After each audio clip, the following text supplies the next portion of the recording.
E aí? É possível ensinar o valor da ética para os seus filhos?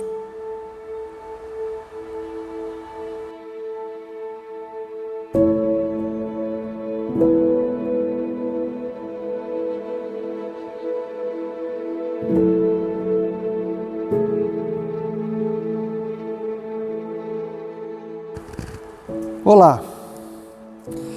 Você certamente viu uma notícia há algum tempo atrás de um deputado recebendo propina e colocando dinheiro na cueca, na sala de um assessor. Acho que você se lembra disso.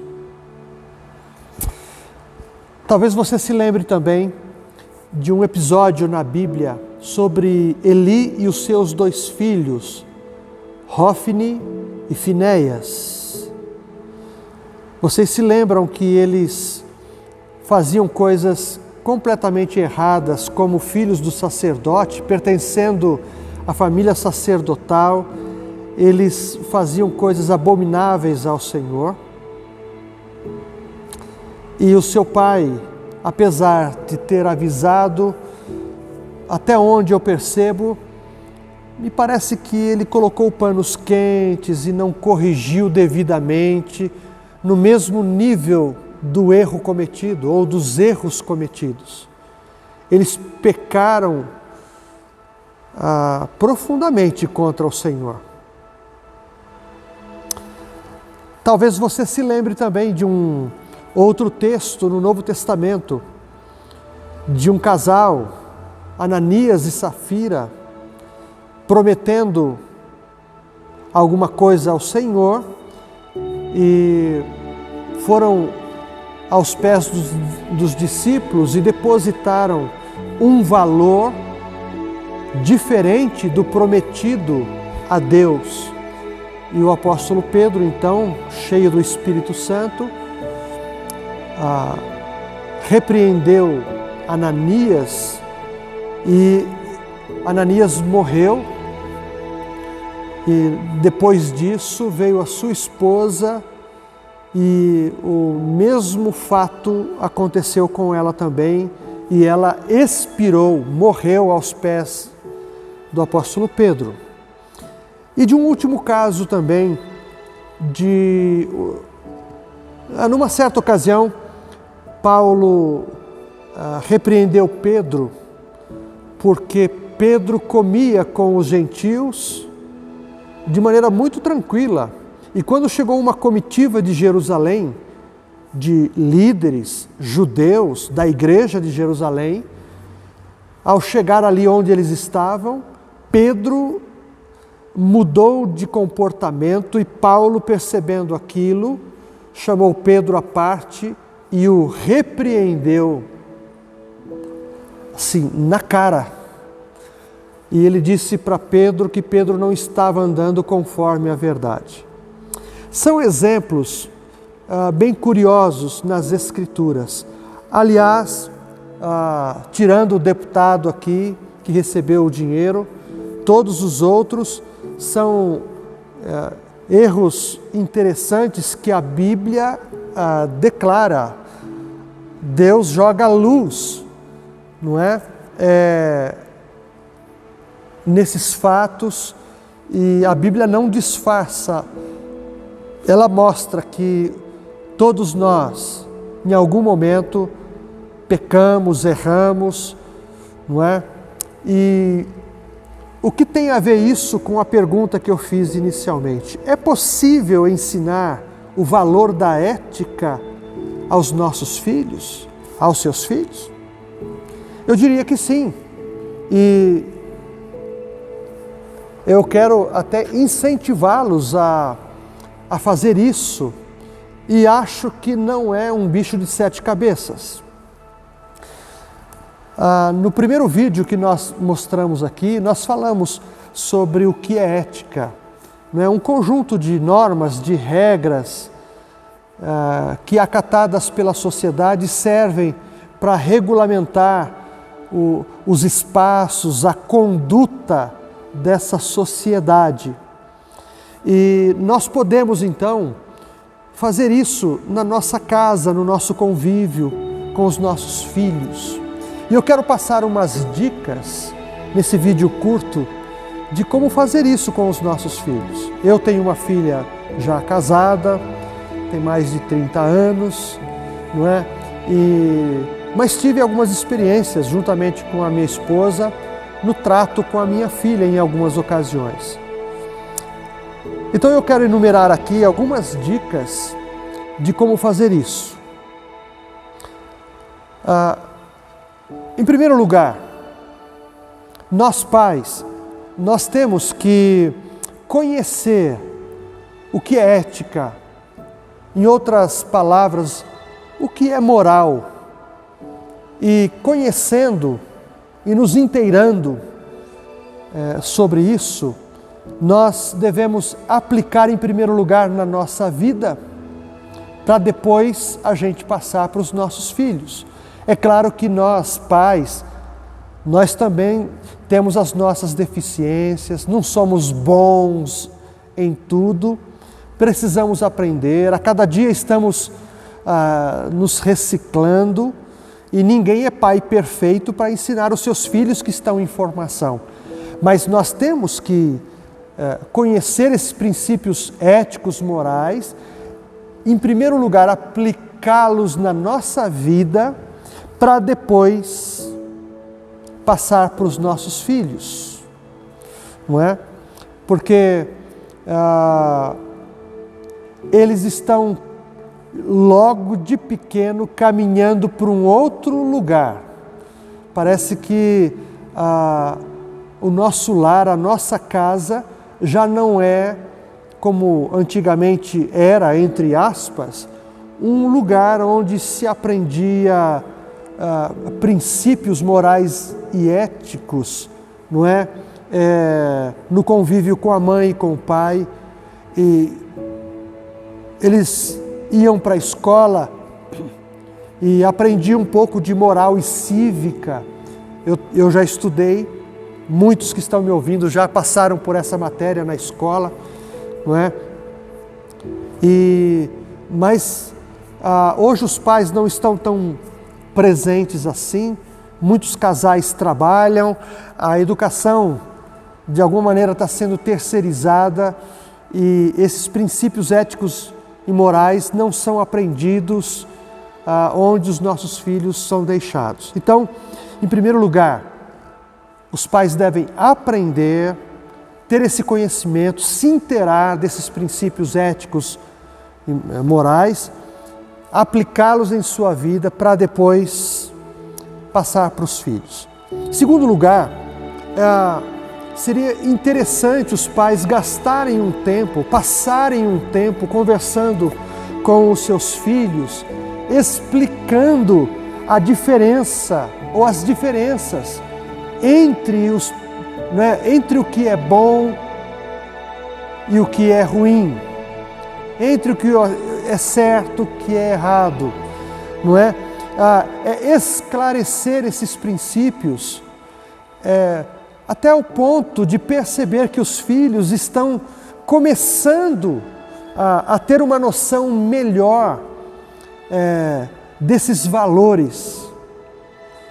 Se isso não acontecer, pode parecer que esses princípios são impositivos, não é? São duros, difíceis, pesados, muito chatos.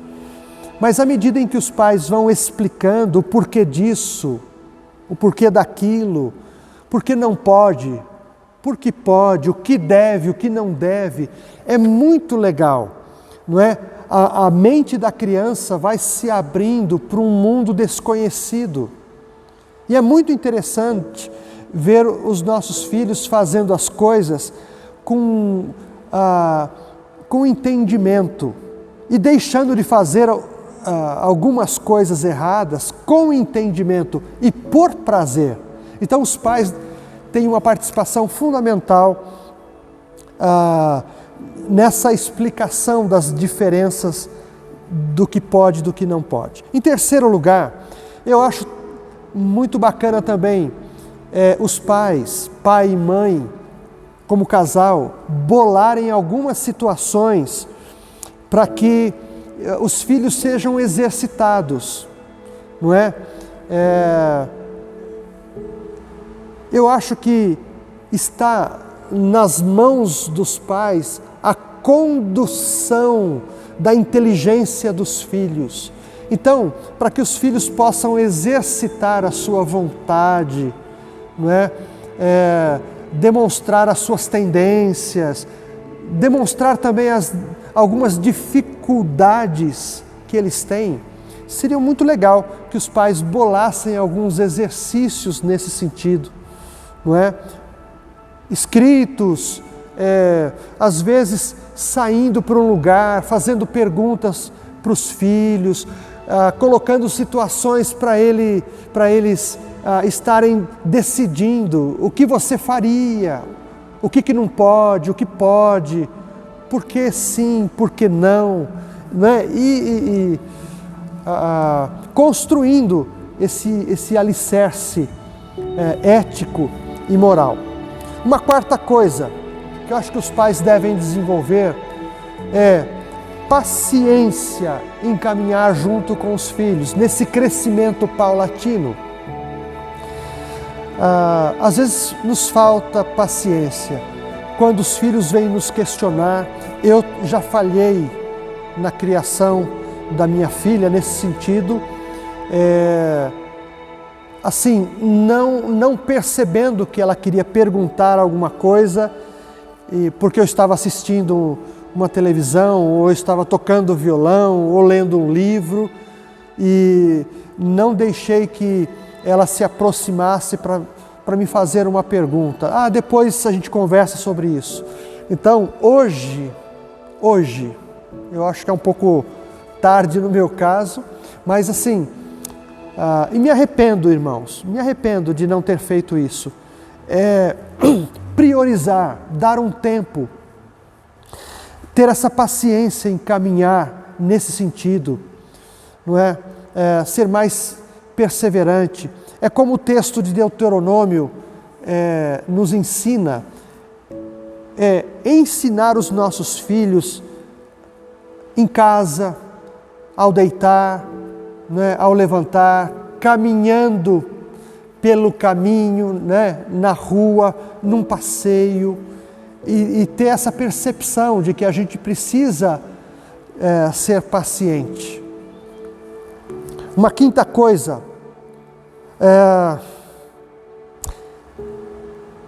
não desistir. Talvez a palavra seja resiliência na aplicação desses exercícios, não é?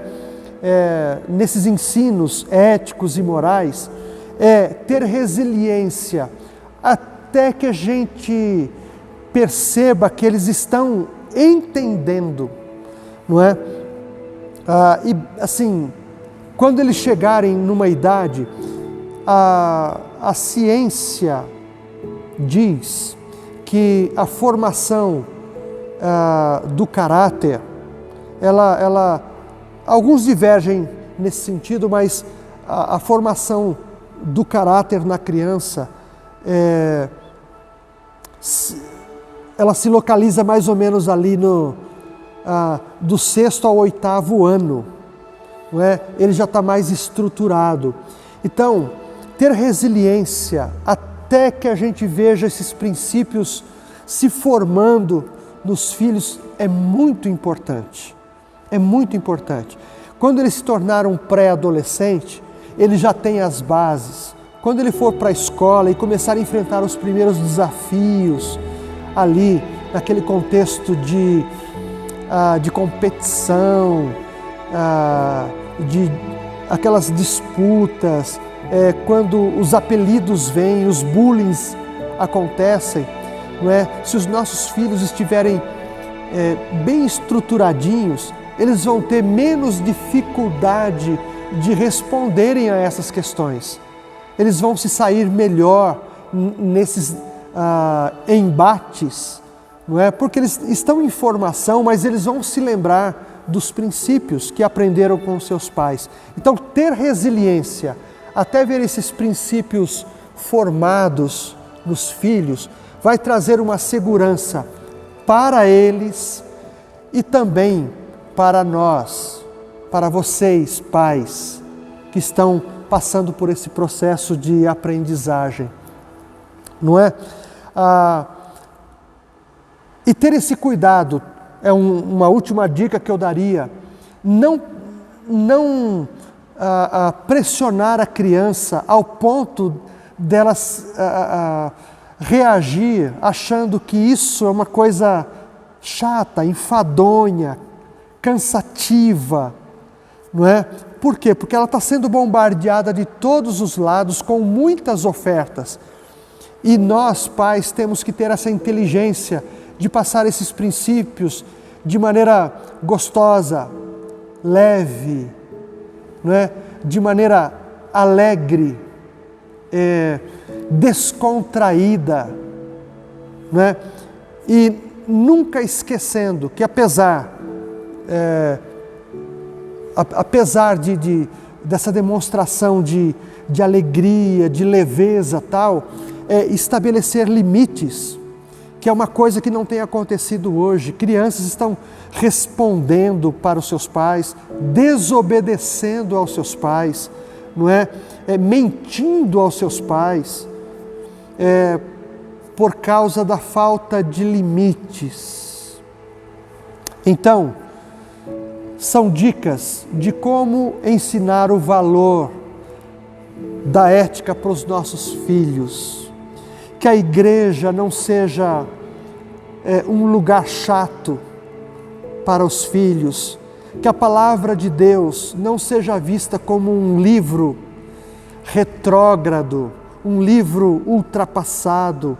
Que a comunhão da igreja não seja vista como uma reunião enfadonha, chata, triste, não é? Que Deus não seja visto como um pai arrogante, um pai cruel, um pai distante. Então eu acho que ensinar ética para os filhos tem a ver com um investimento no futuro espiritual, emocional, psicológico, não é? Social.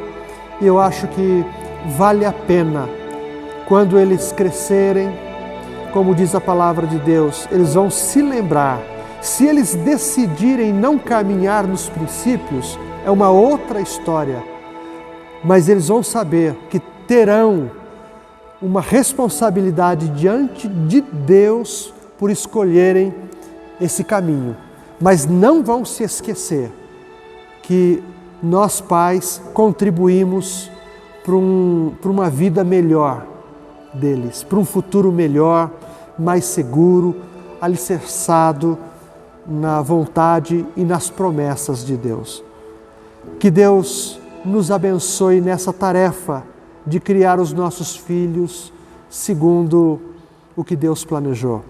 Um grande abraço e até a próxima.